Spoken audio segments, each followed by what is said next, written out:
كلهم محمد سيد الكونين والثقلين والفريقين من عرب ومن عجم هو الحبيب الذي ترجى شفاعته. السلام علیکم ورحمۃ اللہ وبرکاتہ. الحمدللہ رب العالمین وصلی اللہ وسلم علی نبینا محمد وعلی آلہ وصحبہ اجمعین ومن تبعہ باحسان الی یوم الدین، اما بعد. محترم حاضرین، حدیث کی مشہور کتاب بلوغ المرام کا آخری حصہ آداب سے متعلق ہے. اگرچہ کہ یہ کتاب احکام اور مسائل اور اس سے متعلقہ احادیث ایک جگہ جمع کر دی گئی ہیں، یہی اس کا اصل موضوع اور عنوان ہے، مگر انسانی زندگی میں پیش آنے والی جو باتیں ہیں رسول اکرم صلی اللہ علیہ وسلم نے ہر جگہ ہماری رہنمائی فرمائی ہے، تو اس کو بھی یہاں ذکر کر دیا گیا، جس کو ہم آداب زندگی کہہ لیں کہ زندگی گزارنے کے نبوی اصول اور آداب کیا ہے. اگر ہم اس کو سمجھیں اور اس پر عمل کریں، اس میں دنیا کی بھی سعادت ہے اور آخرت کی بھی نجات ہے، کیونکہ رسول اللہ صلی اللہ علیہ وسلم کے بتائے ہوئے طریقے سے بہتر کوئی اور طریقہ نہیں بتایا جا سکتا. اس سے زیادہ مناسب کوئی اور چیز کسی کے لیے نہیں ہو سکتی. اس لیے کوشش کریں کہ آخری کا جو حصہ ہے آپ بھی پڑھیں، اپنے بچوں کو پڑھائیں اور خود بھی عمل کریں اور بچوں سے بھی عمل کروائیں. یہی حدیث رسول صلی اللہ علیہ وسلم کا تقاضا ہے.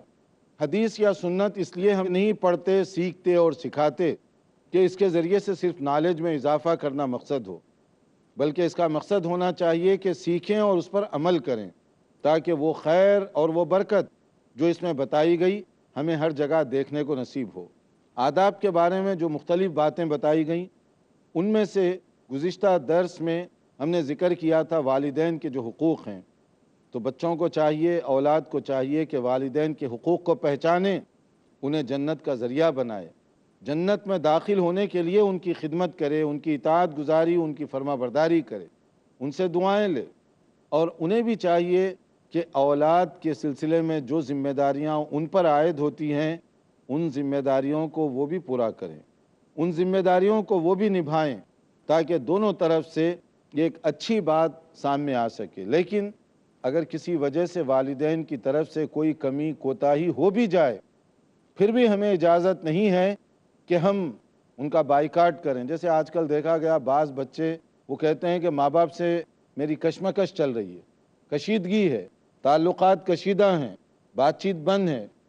کیسے تمہاری ہمت ہوئی کہ یہ کہو کہ والدین سے میرے تعلقات کشیدہ ہیں، والدین کے ساتھ میرا آنا جانا بند ہے، والدین کے پاس میں زیادہ نہیں جاتا. تو یہ جو انداز ہے یہ وہی آدمی اختیار کر سکتا ہے جو والدین کے مقام کو نہ سمجھتا ہو، ورنہ وہ جنت میں لے جانے کا ذریعہ ہیں، اور جنت ایسے ہی تھوڑی ملے گی. اس کے لیے آدمی کو محنت کرنی پڑے گی، اس کے لیے کوشش کرنی پڑے گی. والدین کو بھی کوشش کرنی چاہیے کہ اولاد کو اتنا آزمائش میں نہ ڈالیں جو ان کے اپنی طاقت سے باہر ہو جائے. آپ کو چاہیے کہ ان کے جذبات کو بھی سمجھیں اور ان کے جذبات کو جو شرعی حدود کے اندر ہیں ان کی قدر کریں. یہ اولاد اور والدین ان کے بارے میں ہم اس سے پہلے بھی بتا چکے ہیں، لیکن یہ کیونکہ ہر گھر کی مصیبت ہے اس کو ذہن میں رکھنا چاہیے. کیونکہ ایک عام طور پہ ایسٹرن ممالک، مشرقی ممالک کے دیکھنے والے، ان میں ایک بات یہ رکھی گئی کہ ساس اور بہو کا جھگڑا بہت مشہور بات ہے. ان کی آپس میں ہمیشہ تکرار، لڑائی جھگڑا، حساسیت، یہ بڑی عجیب شکل اختیار کر گئی. حالانکہ ساس کو چاہیے کہ آنے والی بہو کو بیٹی کے روپ میں دیکھے اور بیٹی کے انداز سے اس کے ساتھ رہے، تاکہ آپ کی جو بیٹی دوسرے کے گھر بہو بن کر گئی ہے وہ بھی اسی طرح کا معاملہ کرے. اور بہو کو بھی چاہیے کہ ساس کے ساتھ کشمکش کرنے کے بجائے اس کو ماں کے روپ میں دیکھے، ماں کے انداز میں دیکھے. یہ نہیں ہے کہ آپ ساس کے خلاف باتیں کریں، ساس کا دل دکھانے کی کوشش کریں، یا برابری کی سطح پر اتر آئیں کہ میں ساس کے لیے کیوں کروں، میں ساس کی عزت کیوں کروں، میں ساس کے ساتھ یہ سلوک کیوں کروں. اور ساس جو ہے سمجھتی ہے کہ بہو جو آ گئی گویا میری دشمن گھر آ گئی. یہ دونوں طرف سے حساسیت ہے. یہ دونوں طرف سے یہ بات پائی جاتی ہے۔ تو والدین کو چاہیے کہ اپنی بیٹیوں کی تربیت ایسے کریں کہ وہ ساس کو ساس نہیں ماں کی طرح دیکھے، اور ماں کو چاہیے کہ وہ اپنے آپ کو سنبھال کر رکھے، کنٹرول میں رکھے۔ اللہ نے آپ کو زیادہ پاور دیا بڑے ہونے کی وجہ سے، تو اس کا یہ معنی نہیں ہے کہ آپ بہو کو اتنا تنگ کریں کہ وہ کل کے بجائے آج گھر چھوڑ کر جانے کی کوشش کرے، یا ایسا سلوک کریں کہ وہ آپ کے ساتھ رہنا ناپسند کرے۔ اسی لیے آج کل یہ بھی ایک فیشن چلا کہ شادی کے ہی موقع پر یہ شرط رکھ دی جاتی ہے کہ ہماری بیٹی جو ہے ساس کے ساتھ نہیں رہے گی۔ اگر آپ شادی کر کے بیٹی کو لے جانا چاہتے ہیں تو الگ گھر کا پہلے انتظام کریں، یعنی سپریٹ اکاموڈیشن کا ڈیمانڈ پہلے سے کیا جاتا ہے۔ تو اب اس کی وجہ سے پھر وہ دوریاں پیدا ہوتی ہیں۔ تو اس میں دونوں کے لیے اعتدال، توازن کی زندگی بہت زیادہ ضروری ہے۔ یہ بھی نہ ہو کہ ماں باپ دور ہوتے چلے جائیں اور اس طرح کی ان کے ساتھ سلوک کرنے کی کوشش نہ کریں جو ان کے لیے بوجھ ثابت ہو۔ اور اس کے بعد پھر والدین کے تذکرے کے بعد دیکھیے اسلام میں آداب کا یہ جو چیپٹر چل رہا ہے، اس میں پڑوسی کے بارے میں کچھ باتیں بتائی گئیں۔ پڑوسی یعنی نیبر کے کچھ حقوق ہیں، اتنے زیادہ کہ نبی کریم صلی اللہ علیہ وسلم فرماتے ہیں کہ حضرت جبرائیل جب آتے اکثر مجھے ایڈوائز کیا کرتے، پڑوسی کا خیال رکھو، پڑوسی کا خیال رکھو۔ اس سے مجھے خوف ہونے لگا کہ کہیں پڑوسی کو وارث نہ بنا دیں۔ وراثت میں جیسے مرنے کے بعد حصے دار بنتے ہیں اس کی اولاد، بیوی وغیرہ، اسی طرح پڑوسی کا حصہ مقرر نہ ہو جائے۔ یعنی اتنی تاکید کرتے تھے کہ پڑوسی کا، نیبر کا خیال، نیبر کا خیال، بار بار اس کی تاکید کیا کرتے تھے۔ دیکھیے نبی کریم صلی اللہ علیہ وسلم کے الفاظ پر آپ غور فرمائیے، والذی نفسی بیدہ لا یؤمن عبد حتی یحب لجارہ ما یحب لنفسہ۔ بخاری اور مسلم کے الفاظ ہیں کہ اس وقت تک کوئی شخص مسلمان نہیں ہو سکتا جب تک کہ وہ اپنے پڑوسی کو وہی چیز پسند نہ کرے جو اپنے لیے پسند کرتا ہے۔ اب آپ نہیں چاہتے کہ آپ کو کوئی تکلیف پہنچائے، پڑوسی کو بھی تکلیف نہ دیجیے۔ آپ نہیں چاہتے کہ کوئی آپ کے ساتھ جو ہے جھوٹ، فراڈ اس طرح کا معاملہ کرے، پڑوسی کے ساتھ بھی آپ وہ معاملہ نہ کریں۔ آپ نہیں چاہتے کہ کوئی آپ کو ڈسٹرب کرے، رات میں 10 بجے شور مچا ہوا ہے، آپ کو پسند نہیں آئے گی یہ بات۔ اسی طرح آپ اپنے گھر میں ایسی حرکت نہ کریں جس سے پڑوسی کو اس طرح کا ڈسٹرب ہو یا تکلیف پہنچتی ہو۔ یعنی اس کے آرام کا خیال رکھیں، اس کے دکھ درد کا خیال رکھیں۔ تو یہ اسلامی آداب ہیں، اور اس کے اندر پڑوسی کے بارے میں یہ نہیں کہا گیا کہ وہ مسلمان ہو تو یہ سلوک کرو، مسلم اور غیر مسلم، مسلم یا نان مسلم دونوں کے ساتھ اچھا سلوک کرنا چاہیے۔ پڑوسی کا حق اتنا زیادہ ہے، چاہے وہ نان مسلم ہی کیوں نہ ہو، کہ صحابہ کرام رضوان اللہ علیہم اجمعین اس کا باقاعدہ اس کو چیک کیا کرتے تھے۔ کبھی کوئی کھانے کی اچھی چیز گھر میں بن جاتی، کبھی ہوتا ہے گھر میں کبھی کوئی اچھا کھانا پک گیا تو اس کا ایک حصہ اپنے پڑوسی کو بھیجا کرتے تھے، باوجود اس کے کہ بعض صحابہ کے پڑوسی یہودی تھے، غیر مسلم یہودی ہیں، مگر اس کے باوجود ان کے ساتھ پڑوسی کا جو حق ہے وہ تو برابر ہے۔ حتیٰ کہ کہا گیا اگر تم سالن بھی بناؤ تو ایسا بناؤ کہ پڑوسی کو کچھ بھیج سکو۔ اچھے زمانوں میں عام طور پہ دیہاتی زندگیوں میں یہ طریقہ تھا کہ لوگ اگر اپنے گھر کوئی اچھا کھانا پکتا تو کچھ نہ کچھ حصہ پڑوسی کو بھیجا کرتے تھے۔ لیکن آج کل ماڈرن بن گئے ہم، آج کل بہت سارے لوگ شہری زندگیوں میں خاص طور پر یہ چیز رائج نہیں ہے۔ اگر ہمارے گھر شادی بھی ہو رہی ہے، امیڈیٹلی جو ہمارا پڑوسی ہے اس کو دعوت نہیں دیں گے۔ ویسے پتہ نہیں 300 کارڈ چھاپے ہوئے ہیں، 500 کارڈ چھاپے ہوئے ہیں، لوگوں کو انوائٹ کیا جا رہا ہے، مگر نیکسٹ ڈور جو پڑوسی ہے اس کو نہیں انوائٹ کرتے عام طور پر۔ تو یہ جو چیز ہے خلاف سنت ہے۔ یہ کھانے کے مسئلے میں کہا جا رہا ہے کہ اگر ایون اچھی ڈش بنی ہے تھوڑا سا اس کو بھی بھیج دو، اس سے ایک تعلقات اچھے پیدا ہوں گے، ایک دوسرے سے ہمدردی پیدا ہوگی اور ایک دوسرے کو سپورٹ رہے گی۔ اس لیے اگر کسی کو اچھا پڑوسی ملا سمجھ لیجئے کہ دنیا کی ایک اچھی نعمت اس کو میسر آ گئی، کیونکہ پڑوسی اگر خراب ہوگا نا 10 طریقوں سے آپ کو پریشان کر سکتا ہے، آپ کے بچوں کو پریشان کر سکتا ہے۔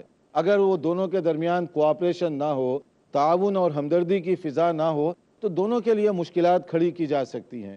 تو مسلمان جہاں رہے اگر سمجھیے کہ پڑوسیوں کے ساتھ یہ سلوک کرے جو حدیث میں بتایا گیا، کتنے لوگ صرف ہمارے اخلاق اور سلوک کو دیکھ کر اسلام کے قریب آ سکتے ہیں، مگر اگر ہمارا سلوک اس کے برعکس ہو جائے تو پھر دیکھیے کتنے لوگ قریب آتے ہیں. وہ تو کہیں گے جس ایریے میں مسلمانوں کا گھر ہو قریب نہ لیں آپ، کیونکہ وہ لوگ پڑوسیوں کا خیال نہیں رکھتے، وہ لوگ صفائی کا خیال نہیں رکھتے، وہ لوگ نظم و ضبط کے پابند نہیں ہوتے. تو کیا یہ اسلام کی نیک نامی ہوگی یا بدنامی ہوگی؟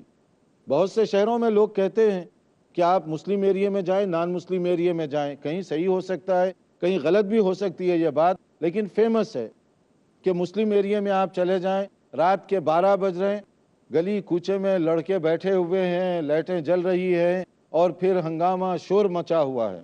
اور بعض غیر مسلم ایریے میں آپ اسی ٹائم جا کر دیکھیں بالکل خاموشی ہے، سب اپنے گھروں میں سو رہے ہیں. کیا وجہ ہے؟ صبح اس کو جلدی کام پر جانا ہے، صبح اس کو جلدی کالج میں جانا ہے، یا صبح امتحان ہے، وہ اسٹڈی کر رہا ہے، باہر گپے مارنے کے لیے اس کو ٹائم نہیں ہے. اور انہیں ٹائم ہی ٹائم ہے، فرصت ہی فرصت ہے. ان کے پاس تو کوئی مسئلہ ہی نہیں ہے، اگر 12 بجے ہو 1 بجے ہو تو اس لیے وہ ویسے ہی بیٹھے ہوئے ہیں. تو اس سے کون سا میسج جائے گا، کون سا پیغام اس سے جائے گا؟ اسی طرح سے کبھی کبھی ایسے ہوتا ہے کہ لوگ جیسے نیا ٹی وی سیٹ آیا گھر میں، کبھی ہوتا ہے لوگوں میں کہ نیا ٹی وی سیٹ آ گیا، نئی کوئی چیز آئی، پوری فل ولیوم لگا دیے اس کی تاکہ سب کو پتا چلے کہ نیا ٹی وی سیٹ لیا ہوا ہے، نیا لیا ہوا ہے. آپ اگر کوئی گناہ کا کام کر رہے ہیں، پڑوسی کی نیند کیوں خراب کر رہے ہیں؟ پڑوسی کو کیوں تکلیف پہنچا رہے ہیں؟ اس لیے دیکھیے آپ اپنے گھر میں آزاد ہیں، مگر جب آپ کی آزادی کا نقصان آپ کے پڑوسی کو پہنچے، اسلام اس کو پسند نہیں کرتا. لیکن اس میں بھی ایسا کام نہ کریں جس کی وجہ سے دوسروں کو کوئی تکلیف پہنچے، دوسروں کو کوئی پرابلم ہو. اور اسی طرح نبی کریم صلی اللہ علیہ وسلم نے ایک اور بات بھی فرمائی، وہ بھی توجہ طلب ہے. نبی کریم صلی اللہ علیہ وسلم نے فرمایا کہ کبیرہ گناہوں میں بھی بڑے، میجر سن کے اندر بھی بہت اونچا جو گناہ ہے وہ کون کون سے گناہ ہیں؟ آپ صلی اللہ علیہ وسلم نے فرمایا اس میں سے ایک یہ ہے کہ ان تزانیہ بحلیلتی جارک، صحیح بخاری اور مسلم کی، کہ تم اپنے پڑوسی کی بیوی یعنی پڑوس میں جو عورت رہتی ہے اس کے ساتھ اخلاقی برائی کرو. تو یہ اتنا بڑا گناہ ہے کہ کبیرہ میں بھی کبیرہ گناہ ہے. کیوں یہ کبیرہ میں بھی بڑا گناہ ہے؟ ہم اس کی وضاحت انشاءاللہ ایک مختصر وقفے کے بعد کریں گے. دیکھتے رہیے پروگرام. محمد سید الکونین والثقلین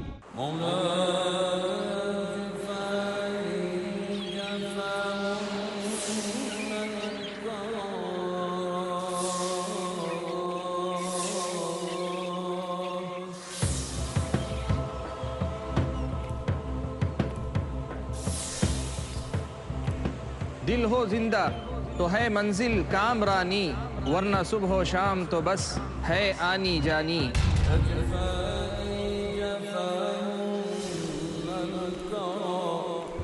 دل بیدار ہے مطلوب ربانی، یہی پیغام نبی کا، یہی تعلیم قرآنی.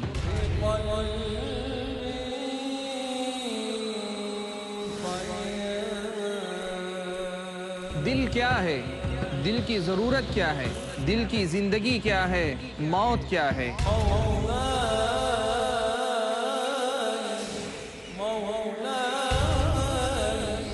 یہ سب جاننے کے لیے دیکھیے میرے ساتھ ایک نیا سلسلہ، دل کی دنیا، صرف پیس ٹی وی اردو پر.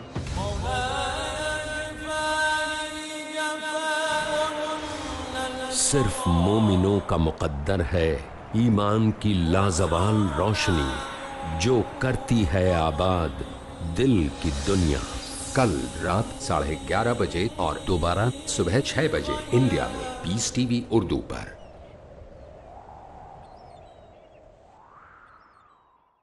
جھوٹ کا اندھیرا کتنا ہی گہرا کیوں نہ ہو، سچائی کی ایک کرن سے مٹا دینے کے لیے کافی ہے. ہر پہلو، ہر نظریہ، ہر نقطہ سچ کا، ہر دم، ہر پل، ہر لمحہ سچ کو پیش کرنے کی جستجو. آئیے میرے ساتھ اور حق کو جانیے. عالم انسانیت کے لیے سچائی کی روشنی. ڈاکٹر ذاکر نائک پیش کریں گے اظہار حق، آج رات 10 بجے اور دوبارہ صبح 8:30 بجے انڈیا میں پیس ٹی وی اردو پر.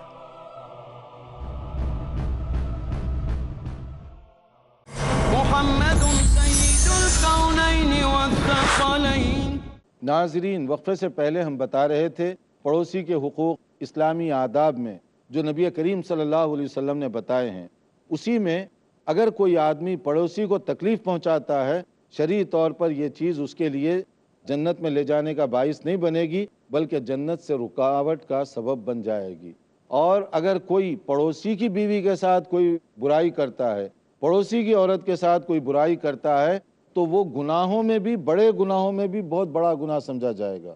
اس کی وجہ یہ ہے کہ پڑوسی یہ آپ کی ہمدردی چاہتا ہے، یہ آپ کی مدد چاہتا ہے، اور اچھے معاشرے میں، اچھی سوسائٹی میں ایک دوسرے کے ساتھ مدد، کوآپریشن یہ بہت زیادہ ضروری ہے۔ اگر یہ نہ ہو بلکہ آپ اس کے حقوق پر ڈاکہ ڈالیں، اس کی عزت پر ڈاکہ ڈالیں، تو پھر آپ نے گویا ان کے اعتماد کو ٹھیس پہنچائی، اور پھر اس میں چانس بھی زیادہ ہے۔ مثلا کوئی اجنبی کسی اور علاقے کی عورت آ جائے تو ہو سکتا ہے 10 آدمی دیکھنے والے ہوں، تو برائی کا امکان گھٹتا ہے وہاں پر۔ لیکن پڑوس کا آنا جانا یہ تو ہوتے رہتا ہے، کوئی شک کی نظر سے نہیں دیکھے گا، آپ لوگوں کے اعتماد کو غلط مقصد کے لیے استعمال کر رہے ہیں، تو اس سے گناہ کا دروازہ زیادہ بڑے انداز سے کھلے گا۔ تو نبی کریم صلی اللہ علیہ وسلم نے اس کو بڑے گناہوں میں شمار فرمایا ہے۔ اس سے آپ اندازہ کریں کہ پڑوسی کے کتنے حقوق ہیں، پڑوسی کے ساتھ ایک آدمی کو کس طرح سے اپنی زندگی گزارنا چاہیے۔ اور پھر نبی کریم صلی اللہ علیہ وسلم نے ایک اور بات فرمائی، وہ بھی آداب سے متعلق ہے۔ جیسے ہم زبان جب چلاتے ہیں، یہ نہیں دیکھتے کہ اپنی زبان سے کتنوں کو جوڑ رہے ہیں اور کتنوں کو توڑ رہے ہیں، کاٹ رہے ہیں۔ اب ہماری زبان سے پھول برس رہے ہیں یا کانٹے نکال رہی ہے زبان، ہمیں اندازہ نہیں ہوتا۔ زبان سے ہم دونوں کام لے سکتے ہیں، چاہے ہم اس سے پھول برسائیں یا کانٹے پھینکیں، دونوں طریقے سے زبان کا استعمال ہو سکتا ہے۔ یہ زبان جنت میں لے جانے کا سبب بھی بنے گی، جہنم میں لے جانے کا سبب بھی بن سکتی ہے۔ اس لیے زبان کا استعمال بہت سوچ سمجھ کر کرنا چاہیے۔ تو نبی صلی اللہ علیہ وسلم نے فرمایا، من صمت نجا، عقل مند آدمی وہ ہے جو بولے کم سنے زیادہ، اور وہ نجات پائے گا۔ ورنہ آپ ایک بار زبان چلا دیتے ہیں، 100 بار ندامت ہوتی ہے، 100 بار پچھتاوا ہوتا ہے، کاش میں خاموش ہو گیا ہوتا، کاش میں یہ بات نہ کہا ہوتا، کاش میری زبان سے یہ جملہ نہ نکلا ہوتا۔ ڈیمیج تو ہو گیا۔ اب آپ کاش کاش کہیں تو اس کا فائدہ کیا ہوگا؟ وہ چیز واپس نہیں آئے گی۔ ایک بار ہو گئی غلطی، اس کا اب نتیجہ بھگتو، اور بعض اوقات نتیجہ سیریس بھی ہو سکتا ہے۔ اور اسی زبان کے بارے میں عربی میں ایک مشہور کہاوت ہے، کلم اللسانی انکا من کلم السنان۔ کہتے ہیں کہ زبان سے لگا ہوا جو زخم ہے، اس میں اور تیر اور بھالے کا جو زخم ہے بڑا فرق ہے۔ تیر بھالے سے کسی کو زخم لگاؤ تو مرہم پٹی سے اس کا علاج ہو سکتا ہے، زبان سے کسی کو زخم لگاؤ تو اس کا علاج نہیں ہوتا۔ زبان کا زخم ایسا ہے کہ اس کا علاج نہیں ہوتا۔ اس لیے نبی کریم صلی اللہ علیہ وسلم نے زبان کے استعمال کے سلسلے میں سخت تاکید فرمائی، من کان یؤمن باللہ والیوم الآخر فلیقل خیرا او لیصمت۔ جو اللہ اور آخرت پر یقین رکھتا ہو، بولے تو اچھی بات بولے، نہیں تو خاموشی اختیار کر لے، تاکہ ایسا نہ ہو کہ وہ زبان میرے لیے مصیبت کا سبب بن جائے۔ کتنے لوگ ایسے ہوتے ہیں جو ذرا غصہ آ جاتا ہے، زبان درازی کر دی، کوئی بات ہو گئی، اور اس کے بعد کہتے ہیں کہ اچھا ٹھیک ہے، میں اپنے جملے واپس لیتا ہوں۔ جملے تو نکل گئے، واپس کہاں سے آئیں گے؟ ہوا کو کیچ کر کے واپس جملے تو نہیں لے سکتے۔ صرف یہ ہے کہ آپ اس کا اثر اپنے آپ کو معذرت کے لیے پیش کر رہے ہیں، مگر یہ کہ آپ نے کہہ دیا، دل آپ نے ان کا چھید دیا، زخم آپ نے لگا دیا، اور اس کا جو ڈیمیج ہے وہ ہونا ہی ہونا ہے۔ تو اس لیے زبان کا استعمال، زبان بہت بڑی امانت ہے، یہ جنت میں لے جانے کا سبب بھی بنے گی، جہنم میں لے جانے کا بھی۔ اب دیکھیے، والدین کے لیے ایک اور بات بتائی گئی کہ کتنا نادان ہے وہ شخص اور یہ گناہگار ہے وہ شخص جو اپنے والدین کو گالی دیتا ہے، زبان کا استعمال۔ تو سننے والوں نے کہا، اے اللہ کے نبی صلی اللہ علیہ وسلم، کون برا آدمی ہوگا جو اپنے ماں باپ کو گالی دے؟ کون دیتا ہے؟ آج کل تو برا ماحول میں تو لوگ دے دیتے ہیں، اچھے ماحول میں لوگوں کو تعجب ہوا تھا یہ سن کر۔ آج کل تو عام ہے نا، ماں باپ کو بھی گالی دے دیتے ہیں دینے والے، کوئی خاطر میں نہیں لاتے۔ لیکن وہ اچھے زمانے میں ان کو تعجب ہوا صحابہ کرام کو کہ ماں باپ کو کون گالی دیتا ہے؟ تو نبی کریم صلی اللہ علیہ وسلم نے فرمایا، تم دوسروں کے ماں باپ کو گالی دو گے، وہ جواب میں کیا کرے گا؟ تمہارے ماں باپ کو گالی دے گا۔ سبب کون بنے؟ آپ بنے۔ آپ نے اس کو ماں کی گالی دی، وہ جواب میں دعا دے گا آپ کو؟ نہیں، وہ بھی آپ کو گالی دے گا، ریورس آرڈر میں اس سے بڑی گالی دے گا۔ تو اس کا نتیجہ کیا ہوا؟ اپنے ماں کو گالی دلوانے کا سبب آپ خود بن گئے۔ آپ اس کے باپ کی شان میں توہین کرتے ہیں تو وہ آپ کے باپ کی شان میں جو ہے دعا تو نہیں دے گا۔ پھر آپ نے توہین کی، انسلٹ کی، تو وہ آپ کے باپ کی انسلٹ کرے گا۔ سبب کون بنے؟ بگنر، پہلا جو آدمی ہے جس نے شروع کیا وہ سبب بنا۔ اس لیے کہا گیا کہ دوسروں کے ساتھ جذبات سے مت کھیلو، ان کے والدین کو برا بھلا مت کہو، ان کو گالی مت دو، کہیں ایسا نہ ہو کہ وہ تمہارے والدین کو گالی دیں اور اس کی پھر تکلیف تمہیں ہوگی۔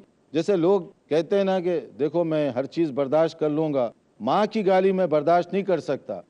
بھائی نہیں کر سکتا بہت اچھی بات ہے، مگر آپ نے اس کی ماں کو گالی دی تو پھر آپ کا سبق اس کو دیتے وقت یاد نہیں تھا آپ کو؟ آپ نے کیوں اس طرح کا جملہ کہا؟ آپ نے کیوں گالی دی؟ اسی طرح سے اور گالی گلوچ، کیونکہ نبی صلی اللہ علیہ وسلم نے فرمایا سباب المسلم فسوق وقتالہ کفر، مسلمان کا آپس میں گالی دینا فاسقوں کی نشانی ہے، مومن متقی نہیں کر سکتا۔ فاسق، برے لوگ، کرپٹ لوگ یہ وہ کام کرتے ہیں، گالی گلوچ کا انداز اچھے لوگوں کا نہیں ہو سکتا۔ ایک اور حدیث جس کے اندر نبی کریم صلی اللہ علیہ وسلم نے مسلمانوں کو آپس میں ملنے جلنے کی جہاں ترغیب دی، وہیں پر آپ نے یہ بھی بتایا کہ کبھی دوستانے میں، تعلقات میں اونچ نیچ، گرم سرد یہ باتیں تو ہو سکتی ہیں، تو آپ نے فرمایا کبھی کوئی بڑی بات ہو گئی، کوئی آپس میں کوئی ناراضگی ہو گئی تو کتنا ہے اس کا ٹائم لیمٹ کول ڈاؤن ہونے کے لیے؟ 3 دن۔ 3 دن کے اندر اندر آپ کو کول ڈاؤن یعنی نارمل ہو جانا چاہیے۔ 3 دن سے زیادہ ہو گئے، چھوٹا سا جھگڑا ہوا مثال کے طور پہ، کوئی تکرار ہو گئی، اب آپ دشمنی بٹھا لیے دل میں، اب بات نہیں کرتے، سلام نہیں کرتے، مصافحہ نہیں کرتے، تو کہا گیا کہ 3 دن آپ کو ٹائم ہے، اس سے زیادہ کریں گے تو غلط ہو جائے گا۔ شریعت آپ کو ٹائم بھی دے رہی ہے غصے کا اظہار within 3 days، لیکن وہ بھی لمٹ کے اندر اندر۔ تو دیکھیے لا يحل لمسلم ان يهجر اخاه فوق 3 لیال، کسی مسلمان کے لیے حلال تک نہیں ہے، لا يحل، جائز ہی نہیں ہے کہ 3 دن سے زیادہ اپنے تعلقات کو کٹ آف کر لے۔ قطع تعلق کرنا جائز نہیں ہے۔ گرمی سردی کبھی ہو سکتی ہے، انسان ہے، اگر ہو گیا 3 دن کے اندر اندر کم سے کم سلام تو شروع کر دینا چاہیے۔ آپ جو پہل کرے گا ثواب بھی اس کو زیادہ ملے گا۔ دعوت نہ دیں، قریب جا کر نہ بیٹھیں، مگر کم سے کم سلام، مصافحہ، اتنی تو آپ کے تعلقات ہوں تاکہ وہ جو شیطانی اکساہٹ ہے کم سے کم ہو جائے، ورنہ جتنا ڈسٹنس بڑھتا جائے گا اتنی دوری پیدا ہوگی، پھر اس کے بعد میں اتنی جو ہے دشمنیاں پیدا ہوں گی۔ تو کہا گیا اس کے اندر لمٹ رکھی گئی 3 دن کے اندر اندر۔ لیکن کتنے ایسے مسلمان ہیں مختلف جگہوں پر کہ برسا برس گزر گئے، قریبی رشتہ داروں کا آپس میں کٹ آف ہے، برسا برس ہو گئے، مہینوں بیت جاتے ہیں، لیکن رشتہ دار ایک دوسرے کے ساتھ بات کرنے تیار نہیں۔ یہاں تو کہا جا رہا ہے کہ عام مسلمان سے بھی اگر کوئی اختلاف ہو تو 3 دن کے اندر اندر تعلقات کو نارمل کرو، سلام کی حد تک تو کم سے کم۔ مگر ہمارے جو خونی رشتہ دار ہیں ان سے مہینوں ہو گئے کٹ آف ہیں، کوئی تعلقات نہیں ہیں، تو کیا یہ سنت پر عمل کرنے والوں کا طریقہ ہوگا؟ کیا یہ حدیث پر عمل کرنے والوں کا طریقہ ہوگا؟ ہرگز نہیں ہو سکتا۔ اس لیے دل بڑا کریں، شیطان کو شکست دیں۔ ڈیفیٹ کرنے کا طریقہ کہیں کہ چلو اختلاف ہو گیا، ایک طرفہ طور پہ میں سلام کرتا ہوں اس کو، میں مصافحہ کرتا ہوں، وہ نہ کرے گناہ اس کو ہوگا، ثواب آپ کو پورا مل گیا۔ ہم یہاں وقفہ کریں گے، اگر آپ کا کوئی سوال ہے تو پہلے کر لیجیے۔ السلام علیکم شیخ۔ وعلیکم السلام۔ جن لوگوں کے والدین اس دنیا میں حیات میں ہیں ان کی خدمت کر کے تو لوگ جنت حاصل کر سکتے ہیں، جن لوگوں کے والدین انتقال کر چکے ہیں ان کی شریعت کیا کہتے ہیں، ان کی کس طرح خدمت کر کے ثواب دارین حاصل کر سکتے ہیں؟ ماشاءاللہ، جن کے والدین مر چکے ہیں ان کی خدمت کیسے کی جائے یا ثواب کیسے لیا جائے؟ اللہ تعالیٰ نے ثواب لینے کے بڑے طریقے رکھے ہوئے ہیں، ان میں سے ایک یہ ہے او ولد صالح یدعو لہ، صحیح مسلم کی حدیث ہے کہ نیک اولاد جو والدین کے لیے دعا کرتی ہے، انتقال ہو گیا دعا آپ کر سکتے ہیں، آپ کے دعا ان کے درجات کی بلندی کا سبب بن سکتے ہیں۔ اسی طرح سے دوسرا ہے کہ آپ ان کے لیے کوئی صدقہ جاریہ کا کوئی کام کر دیں، جیسے کہیں مسجد بن رہی ہے، کوئی دینی کام ہو رہا ہے، اچھا کام ہو رہا ہے، تو اللہ تعالیٰ اس کا فائدہ بھی ان کو دے گا۔ اسی طرح سے آپ لوگوں کے ساتھ اچھا سلوک کریں، ان کے دوستوں کے ساتھ، یعنی آپ کو معلوم ہے کہ میرے ابا جان کے یہ دوست ہیں، تو آپ ان کے ساتھ بھی اگر اچھا برتاؤ کریں گے تو آپ کے والد کا بھی فائدہ ہوگا اور یہ اسلامی تعلیمات میں ہے۔ والد تو والد، والد کے بعد والد کے جو دوست ہیں ان کے ساتھ بھی اچھا سلوک کرو۔ نبی صلی اللہ علیہ وسلم حضرت خدیجہ کا انتقال مکے میں ہوا، لیکن مدینہ منورہ میں بھی آپ کا یہ معمول تھا، کبھی کوئی اچھا کھانا بنتا، کوئی بکری کا گوشت وغیرہ کوئی چیز آتی تو حضرت خدیجہ کی سہیلیوں کو بھی بھیجا کرتے تھے۔ یہ بھی ہم کر سکتے ہیں۔ ہمارے اور بھی سوالات ہیں، مگر چونکہ ٹائم ہمارا ختم ہو گیا ہے تو ہم چاہتے ہیں کہ یہیں اپنا پروگرام ختم کر دیں۔ انشاءاللہ حاضر ہوں گے آئندہ لیکچر میں کچھ مزید معلومات کے ساتھ۔ انتظار کیجئے آئندہ لیکچر کا۔ والسلام علیکم ورحمۃ اللہ وبرکاتہ۔ مولاي صل وسلم دائما أبدا على